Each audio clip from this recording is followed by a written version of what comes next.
ગુજરાત માધ્યમિક અને ઉચ્ચતર માધ્યમિક શિક્ષણ બોર્ડ ગાંધીનગર દ્વારા પ્રશ્ન બેંક 2 એટલે કે ઓગસ્ટ 2024 તેની જે પ્રશ્ન બેંક છે એ કેવી છે એ જોઈએ આપણે. 22/8/2024ના રોજ આ પરીક્ષા લેવાની છે. વિજ્ઞાન પ્રવાહ છે અને વિષય છે ગણિત ધોરણ 12 માટેનો. પ્રશ્નપત્રમાં એ વિભાગ છે એમ 2 પાર્ટ આવશે, પાર્ટ 1 અને પાર્ટ બી. તો પાર્ટ એની અંદર પહેલાં આપણને 9 પ્રશ્ન પૂછવામાં આવશે. એનો મતલબ કે આપણને 45 જેટલા વિકલ્પો આપવામાં આવશે, એમાંથી 9 વિકલ્પ આપણને પૂછાશે. ત્યાર પછી પાર્ટ બી છે. પાર્ટ બીની અંદર 3 વિભાગ છે, વિભાગ એ, વિભાગ બી અને વિભાગ સી. વિભાગ એની અંદર 3 પ્રશ્ન, વિભાગ બીની અંદર 2 પ્રશ્ન અને વિભાગ સીની અંદર 1 પ્રશ્ન. જોઈએ ટોટલ 45માંથી 9 પ્રશ્નો પૂછાવાના એટલે એના 9 માર્ક્સ. 15માંથી 3 પ્રશ્ન પૂછાવાના એના 6 માર્ક્સ. 10માંથી 2 પ્રશ્ન પૂછાવાના એના પણ 6 માર્ક્સ અને એક 4 માર્ક્સનો પ્રશ્ન પૂછાવાનો છે એના 4 માર્ક્સ. એટલે જોઈએ 9 ને 6 15 અને આ 4 ને 6 10, 15 10 25 થઈ જાય. પાર્ટ એ. પાર્ટ એની અંદર જોઈ લેજો કયા કયા પ્રશ્નો છે. ટોટલ 45 જેટલા પ્રશ્નો આપવામાં આવેલા છે અને આ 45માંથી 9 પૂછાવાના છે.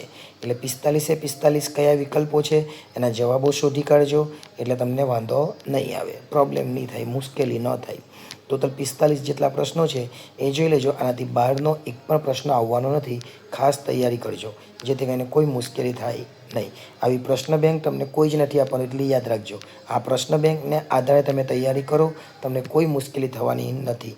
આ 45માંથી ટોટલ 9 જેટલા વિકલ્પો પૂછાશે એટલે 9 માર્ક્સ આપણે અહીંયા નહીં બોર્ડમાં પણ મેળવી શકીશું.